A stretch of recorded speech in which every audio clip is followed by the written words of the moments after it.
नमस्कार दोस्तों, मैं अंकुर सिंह आपके अपने यूट्यूब चैनल विकास स्टडी सर्कल पर आप सभी का स्वागत करता हूं। दोस्तों, आज हम लोग संविधान की विशेषताओं से संबंधित कुछ महत्वपूर्ण प्रश्न उन पर चर्चा करेंगे। आप लोग दोस्तों वीडियो के साथ अंत तक जरूर बने रहें तथा वीडियो को ज़्यादा से ज़्यादा शेयर करें, लाइक करें और चैनल को अधिक से अधिक सब्सक्राइब करें। चलिए दोस्तों, देखते हैं आज का हमारा पहला प्रश्न है, विश्व का सबसे बड़ा लिखित एवं सर्वाधिक व्यापक संविधान किस देश का है? तो दोस्तों, आपको पता होगा विश्व का सबसे बड़ा लिखित संविधान और सर्वाधिक व्यापक संविधान हमारे भारत का ही है। तो इसमें दोस्तों ऑप्शन नंबर जो बी है वह सही हो जाएगा। ऑप्शन नंबर बी हमारा भारत जो है इसका संविधान जो है सबसे बड़ा लिखित एवं सर्वाधिक व्यापक संविधान है। अगला प्रश्न दोस्तों हमारा है, भारतीय संविधान कैसा है? तो दोस्तों ए नंबर ऑप्शन है कठोर, बी है लचीला, सी है न ही कठोर न ही लचीला और डी अंशतः कठोर और अंशतः लचीला। तो दोस्तों जो भारतीय संविधान है वह अंशतः कठोर और अंशतः लचीला है। तो इसमें जो ऑप्शन नंबर डी है हमारा यह सही हो जाएगा, अंशतः कठोर और अंशतः लचीला। अगला प्रश्न दोस्तों हमारा है, भारत का संविधान किस प्रकार का है? तो भारत का संविधान किस प्रकार का है? नम्य है, अनम्य है, नम्य और अनम्य, इनमें से कोई नहीं। तो दोस्तों भारत का संविधान जो है, मैं ऊपर ही प्रश्न हमारा हो चुका है कि कैसा है, तो अंशतः कठोर और अंशतः लचीला। वहीं दोस्तों इसमें भी कहा गया है, लेकिन इसकी जो भाषा है वह बदल दी गई है। प्रश्न वही है दोस्तों, भारत का संविधान किस प्रकार का है? तो दोस्तों नम्य और अनम्य, इसका अर्थ मतलब अंशतः कठोर और अंशतः लचीला। यही दोस्तों होगा ऑप्शन नंबर जो सी है, यह सही हो जाएगा। अगला प्रश्न दोस्तों हमारा है, भारत के संविधान में भारत को माना गया है। तो भारत को दोस्तों क्या माना गया है? एक अर्ध संघ, स्वतंत्र राज्यों का एक संघ, सी नंबर है राज्यों का एक यूनियन और डी है इनमें से कोई नहीं। तो दोस्तों भारत के संविधान में भारत को जो माना गया है वह भारत राज्यों का एक यूनियन। तो ऑप्शन नंबर जो सी है यह हमारा सही हो जाएगा। अगला प्रश्न दोस्तों देखिएगा, भारत एक धर्मनिरपेक्ष देश है, इसका तात्पर्य है। भारत एक धर्मनिरपेक्ष देश है, इसका तात्पर्य क्या है?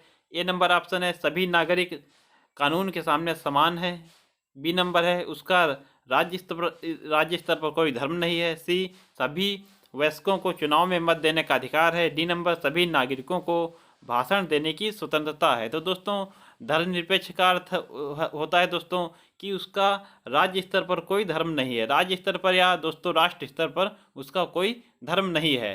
तो इसमें दोस्तों जो बी नंबर ऑप्शन हमारा है वह सही हो जाएगा, उसका राज्य स्तर पर कोई धर्म नहीं है।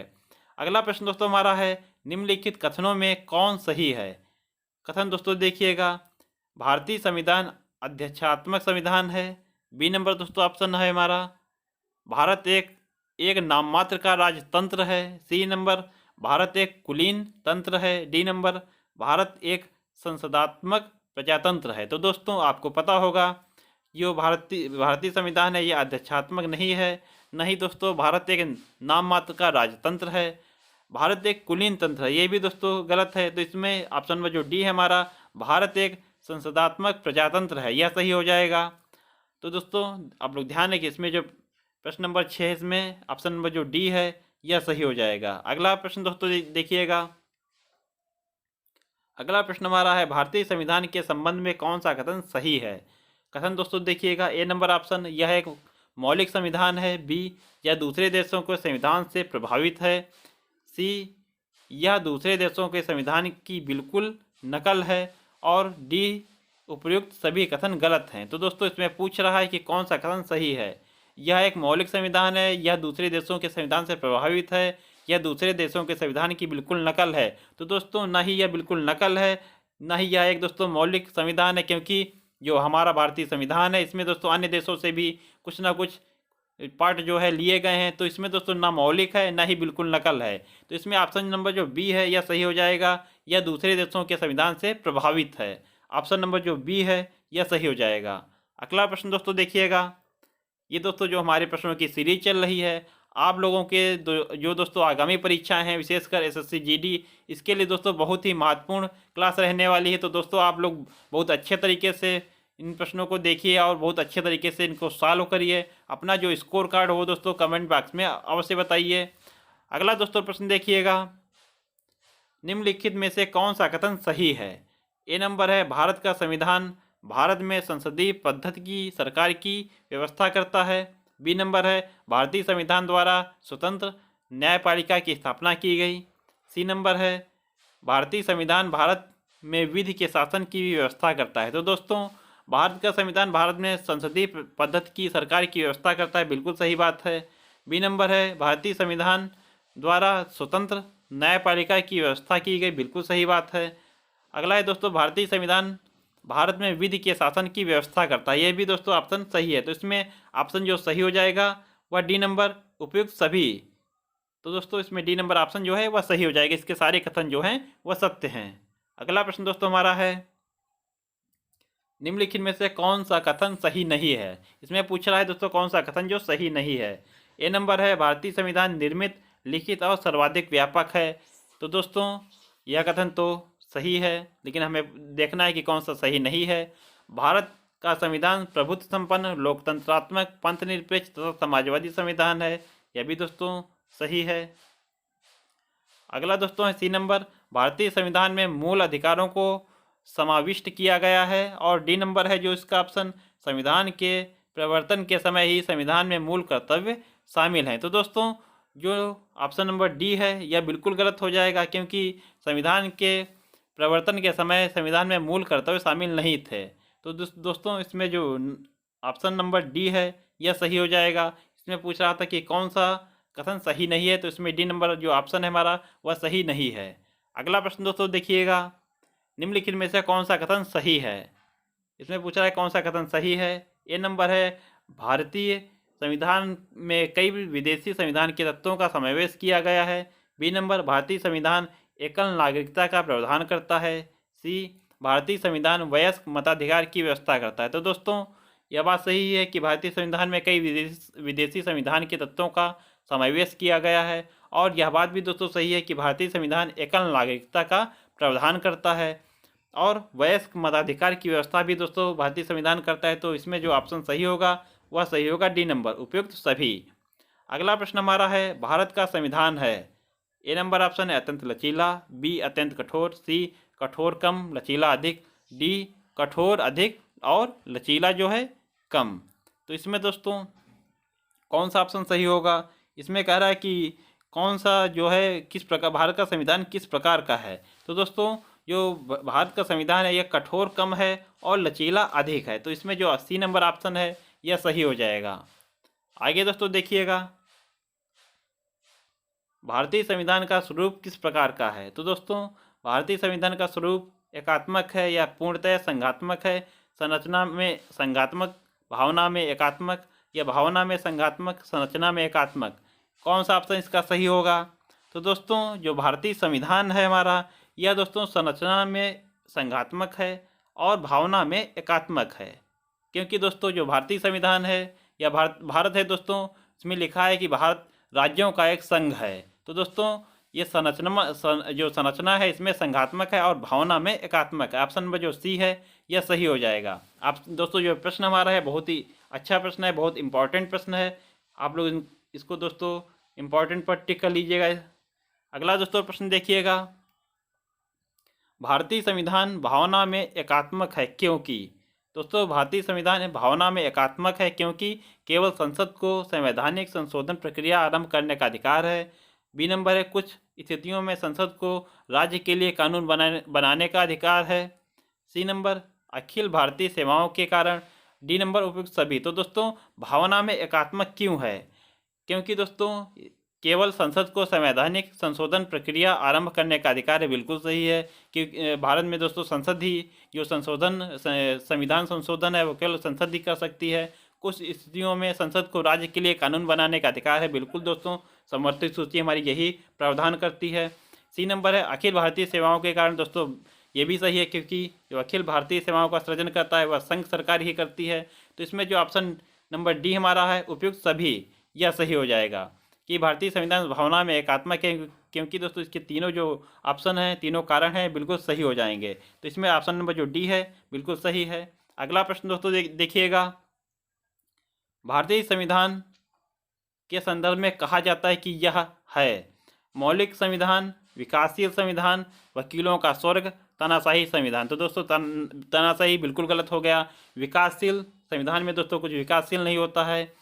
अगला दोस्तों मौलिक संविधान, मौलिक संविधान भी नहीं है दोस्तों, क्योंकि हम लोगों ने अन्य देशों से अन्य देशों के संविधान से कुछ ना कुछ पार्ट लिया है, तो मौलिक भी नहीं है। यह दोस्तों भारतीय संविधान है, इसे दोस्तों वकीलों का स्वर्ग कहा जाता है। दोस्तों प्रश्न जो है यह भी बहुत इंपॉर्टेंट है, कई परीक्षाओं में पूछा जा चुका है कि भारतीय संविधान को क्या कहा जाता है, तो वकीलों का स्वर्ग भी इसे कहा जाता है। ऑप्शन नंबर जो बी है यह सही हो जाएगा।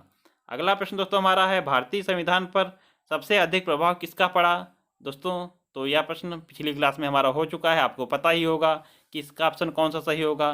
तो इसका ऑप्शन नंबर जो 1 है, भारत शासन अधिनियम 1935, इसका ही प्रभाव दोस्तों सर्वाधिक पड़ा है।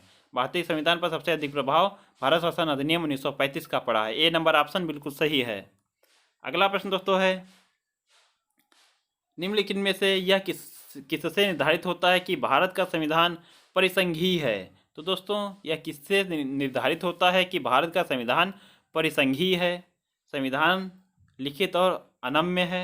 बी नंबर न्यायपालिका स्वतंत्र है।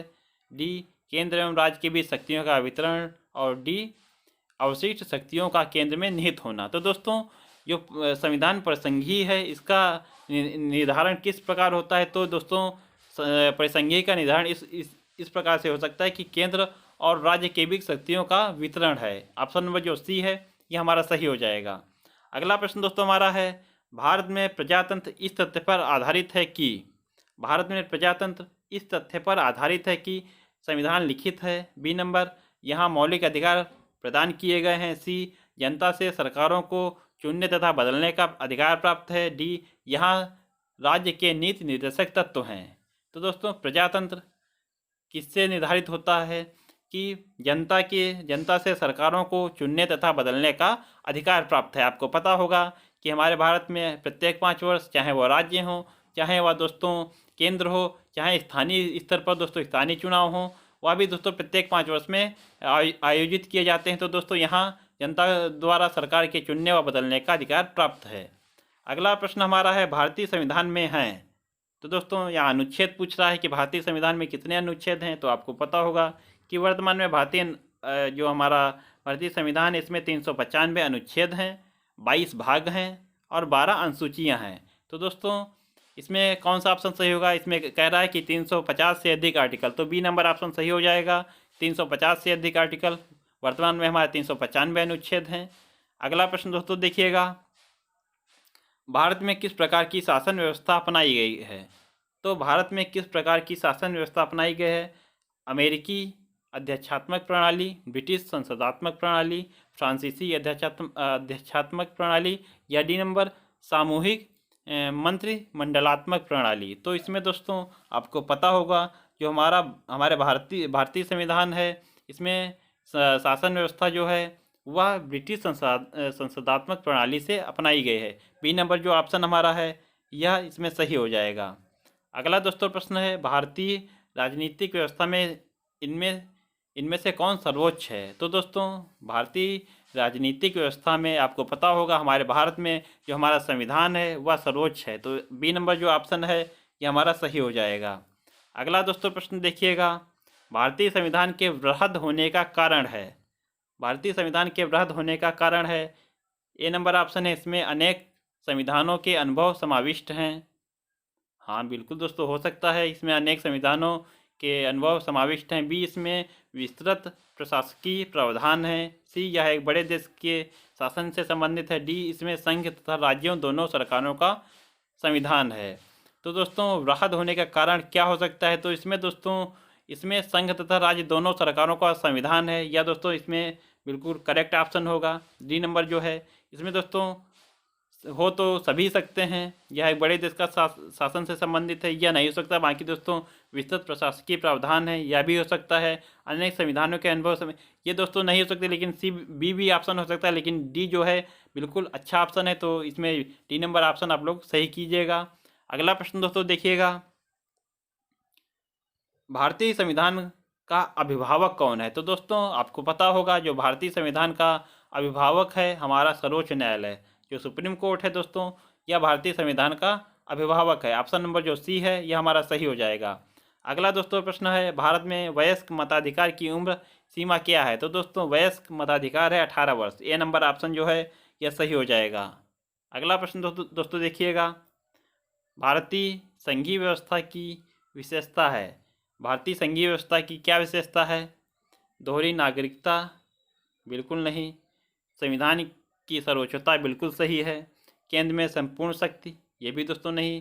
शक्तियों का एकीकरण, ये भी नहीं। तो इसमें जो भारतीय संघीय व्यवस्था की एक विशेषता है संविधान की सर्वोच्चता, ऑप्शन नंबर जो बी है यह हमारा सही हो जाएगा। अगला प्रश्न है हमारा, भारत के संविधान में संघीय शब्द की जगह किन शब्दों को स्थान दिया गया? तो दोस्तों मैंने आपको बताया है कि भारत के संविधान में संघीय शब्द की जगह राज्यों का संघ, यूनियन ऑफ स्टेट्स, यह शब्द दिया गया है। तो राज्यों का संघ, सी नंबर जो ऑप्शन है हमारा यह बिल्कुल सही हो जाएगा।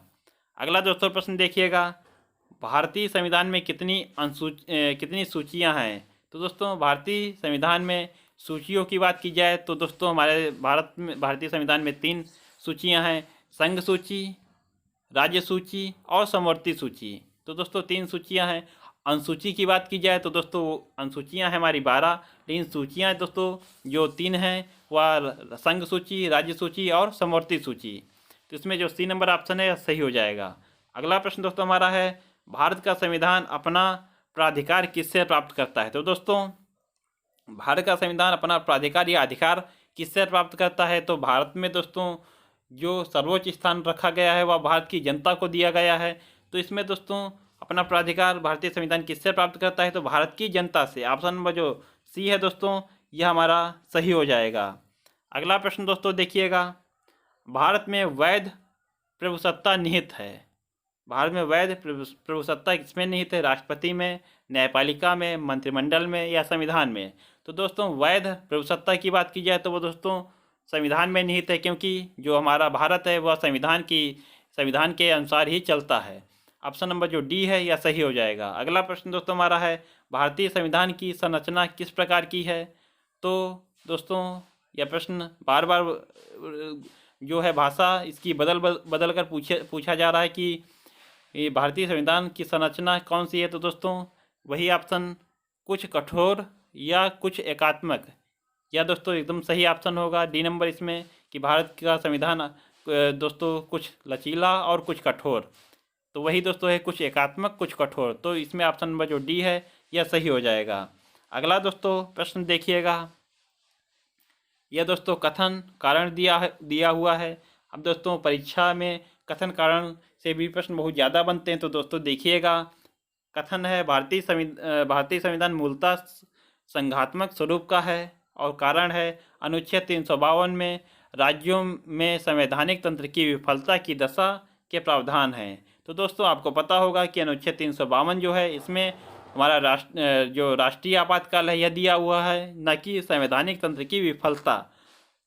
तो दोस्तों ये तो ऑप्शन कारण जो है यह बिल्कुल गलत हो गया। 352 राष्ट्रीय आपातकाल आपको पता होगा, 356 राष्ट्रपति शासन और 360 जो है वह वित्तीय आपात है।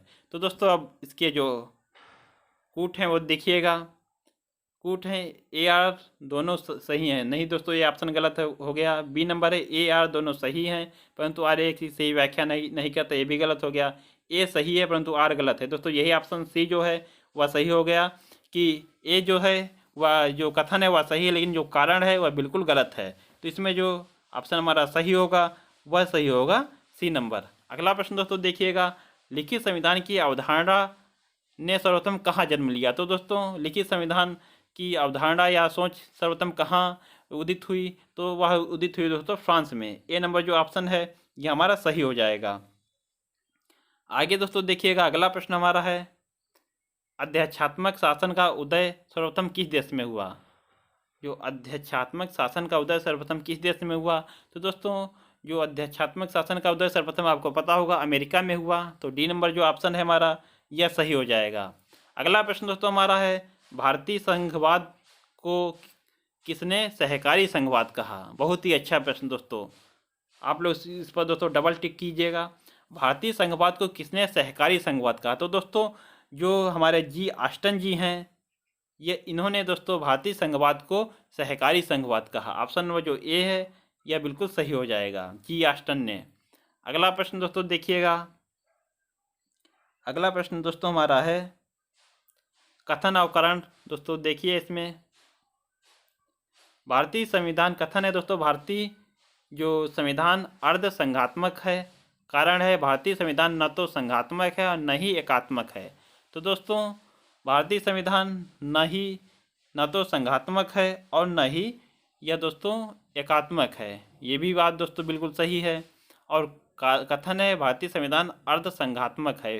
तो दोस्तों इसका कथन भी सही है और कारण दोनों सही हैं। तो दोस्तों ये कथन कारण दोनों सही हैं और जो कथन है उसकी व्याख्या भी दोस्तों कारण जो है वह बिल्कुल करता है, क्योंकि कथन कह रहा है कि भारतीय संविधान अर्ध संघात्मक है, कारण है कि भारतीय संविधान न तो संघात्मक है न ही एकात्मक, इसीलिए भारतीय संविधान अर्ध संघात्मक है। तो इसमें दोस्तों हमारा सही होगा ए तथा आर दोनों सही हैं, आर ए की सही व्याख्या करता है। बिल्कुल दोस्तों ए नंबर जो ऑप्शन है बिल्कुल सही हो जाएगा। तो दोस्तों आप लोग ध्यान रखें। अगला प्रश्न दोस्तों देखिएगा, अगला प्रश्न है निम्न कथनों पर विचार कीजिए। कथन है संसदीय शासन भारत के लिए उपयुक्त नहीं है। संसदीय शासन भारत के लिए उपयुक्त नहीं है, कारण क्या दिया गया है, भारत में संसदीय संप्रभुता नहीं है। तो दोस्तों भारत में संसदीय संप्रभुता नहीं है, संसदीय शासन भारत के लिए उपयुक्त नहीं है। तो इसमें दोस्तों ऑप्शन जो है वह भारत संसदीय शासन भारत के लिए उपयुक्त नहीं है। तो दोस्तों उपयुक्त क्यों नहीं है, यही दोस्तों गलत हो गया। भारत में संसदीय संप्रभुता नहीं है।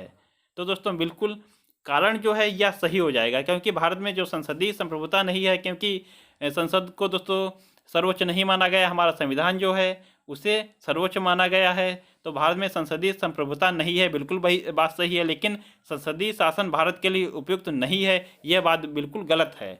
तो इसमें दोस्तों जो कारण है वह सही हो जाएगा, लेकिन कथन जो है वह गलत है। तो इसमें दोस्तों ए सही है परंतु आर ए सही है परंतु आर सही, ये भी दोस्तों गलत है। ए आर दोनों से ये भी गलत, ए आर दोनों सही हैं, ये भी दोस्तों गलत। ए गलत है परंतु आर सही है। डी नंबर ऑप्शन जो है बिल्कुल सही हो जाएगा, डी नंबर जो ऑप्शन है बिल्कुल सही हो जाएगा। आगे दोस्तों देखिएगा, अगला प्रश्न हमारा है भारत में राजनीतिक व्यवस्था के मूलभूत लक्षण है।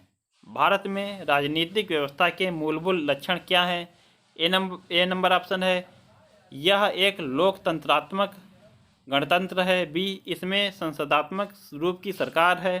सी सर्वोच्च सत्ता भारत की जनता में निहित है। डी या दोस्तों यह एक एकीकृत शक्ति का प्रावधान करती है। तो दोस्तों भारत में राजनीतिक व्यवस्था के मूलभूत लक्षण यह एक तांत्रिक गणतंत्र है, बिल्कुल बात सही है। इसमें संसदात्मक रूप की सरकार है, बिल्कुल सही है। सर्वोच्च सत्ता भारत की जनता में निहित है, बिल्कुल बात सही है। यह एक एकीकृत शक्ति का प्रावधान करती है, एकीकृत शक्ति का प्रावधान दोस्तों नहीं करती है।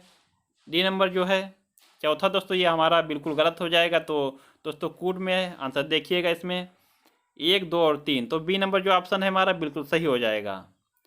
आगे दोस्तों देखिएगा, अगला प्रश्न निम्नलिखित में से कौन सी विशेषता भारतीय संघ और अमेरिकी संघ दोनों में साझा है या साझा है दोस्तों, साझी है।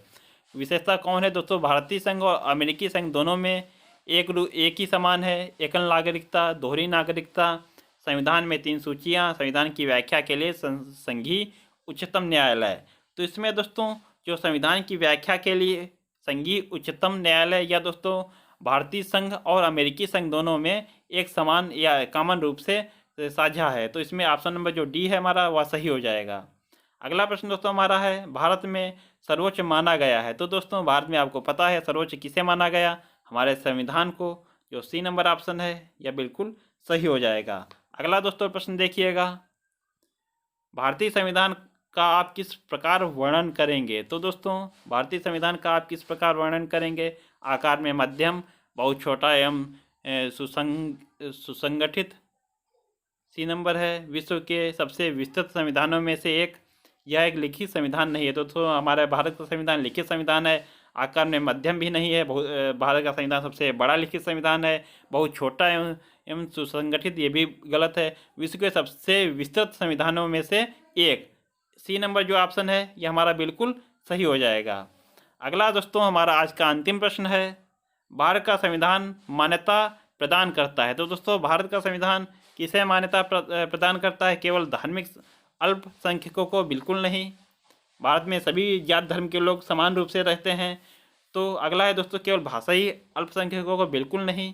धार्मिक एवं भाषाई अल्पसंख्यकों को। और डी नंबर है धार्मिक, भाषाई एवं नृजाति अल्पसंख्यकों को। तो दोस्तों इसमें ऑप्शन जो हमारा सही होगा वह सही होगा डी नंबर, धार्मिक, भाषाई एवं नृजाति अल्पसंख्यकों को। भारत में सभी जो जात धर्म या दोस्तों कोई समुदाय हो उसको दोस्तों समान रूप से जो है निवास करने का, और सभी जो हमारे संविधान में जितने भी मूल अधिकार दिए गए हैं वह सभी उनको प्रदान किए जाते हैं। तो इसमें ऑप्शन नंबर जो डी है वह सही हो जाएगा। तो दोस्तों आशा करता हूँ आज के प्रश्न जो हैं आपको बहुत अच्छे लगे होंगे। दोस्तों आप लोग दोस्तों जो आपने प्रश्न सॉल्व किए हैं उनका जो आंसर हो, अपना स्कोर कार्ड वह दोस्तों कमेंट बॉक्स में अवश्य बताएं। तथा दोस्तों वीडियो को अगर आपको पसंद आया हो तो दोस्तों वीडियो को ज़्यादा से ज़्यादा शेयर करें, लाइक करें और चैनल को अधिक से अधिक सब्सक्राइब करें। दोस्तों मिलते हैं हम लोग अपने अगले वीडियो में, तब तक के लिए आप लोगों को बहुत बहुत धन्यवाद। जय हिंद दोस्तों।